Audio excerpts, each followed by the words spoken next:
You know, Eric Mokhele's story is a very sad story. This young man left home one December to go into what we know as initiation. And that was the last his parents saw of him. He never made it back. So since his disappearance, his family, his relatives, his friends have been looking for him. My name is Sonqoba. I'm a crime reporter. I work with different newspapers and different magazines and radio stations around the country. I found Eric's story to be a personal journey for me. I've never met this man. I don't know this boy. But when I looked into his mother's eyes, I knew where to find him. We have to find him. You know, in the weeks after Eric's family reported him missing,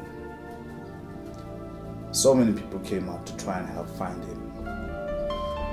I remember going to the Orange Farm police station where we asked the brigadier at the time, the Manhood, to try and assist. And I remember members of the dog unit, or now it's called the K9 unit.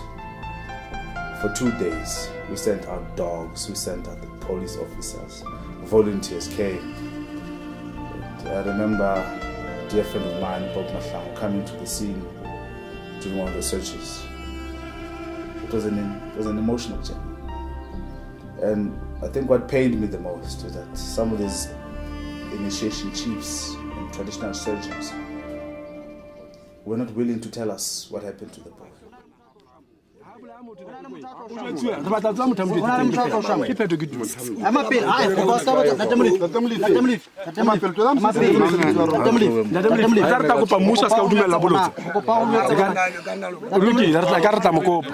Isifiso sakho siphi Masunguje?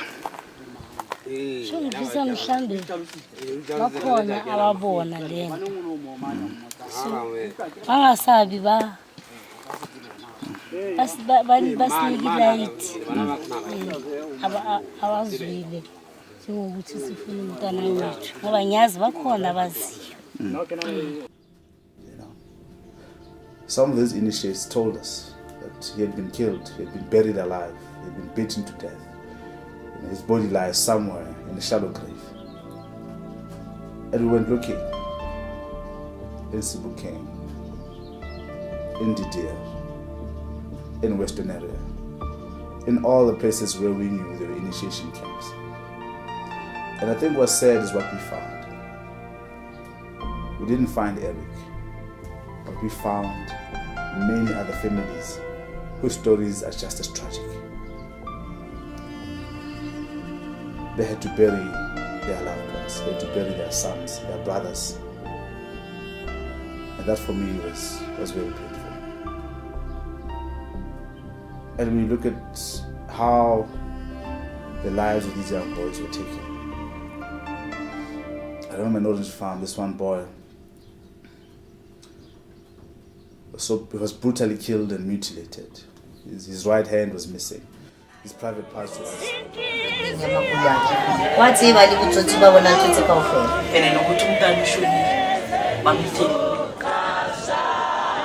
Mina Vusumuzi Samuel Khatebe ngivele ngonyaka ka 15/08/1989 ngavelela eEverton ngakhulela eOrange Farm lapho ngiqale khona isikole waze wangibulala mngani wami ukufa okubuhlungu kangaka lala ngoxolo Khatebe khona indaba noma singayithola so ka ngwana batho Ana ngwana o ha o e mana o teng listing ya ba itse o teng listing ya lona Ana ngwana asinto enje maybe asinto yokuqala wa iphia o ya mathabeng ka yona tabeng hore ha tsebe letho tswale ntho ngwe re leng ra e tla makatsa ngwana mme ke ya hore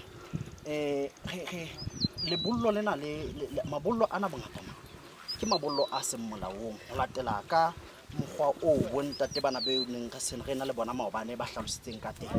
Ko re ntho tlamehile motho ona re ithatetse yena a re bontsha ngwana o kae. Re tlameha re ithatetse yena.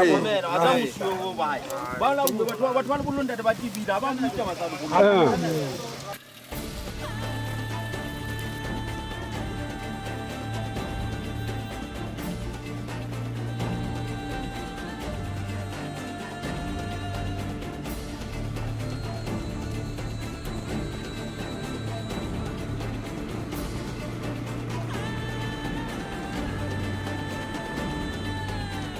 Look, we've looked everywhere for this boy. In the bushes, in the open fields, where these boys go to undergo initiation. And what you see here is an open piece of land where we've been, coming here on numerous occasions. With police officers, police dogs, volunteers, trying to find. In many of our trips here, we've been very unsuccessful. And even initiation chiefs that we found here were not willing to tell us what happened to this boy. I think what's sad is that most of them know. They were there. And some of the initiates told us that he was there. Eric was there. They saw him.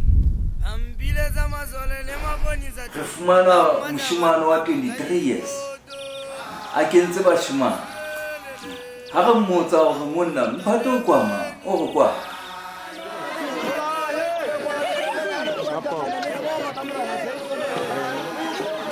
Ya 113 kaofela. Ya batho ba tshileng ntle le molao wa batswadi ba bona. 113.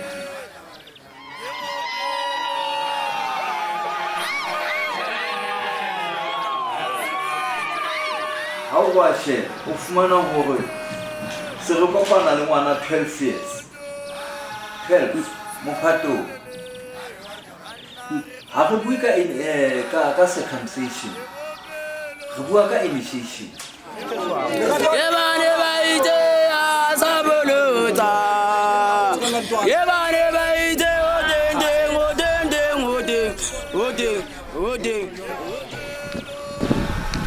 willing to tell us what happened to him. I think it's very sad. So it could be anywhere.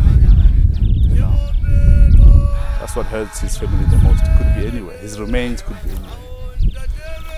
For all we know, he could be buried underneath the stones here. We just don't know where he is.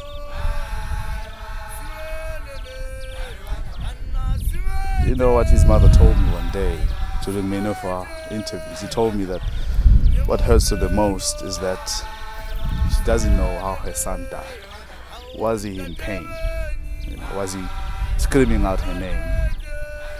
Did he bleed to death? If only we could give her the last moments of her son's life. That's all she asked for.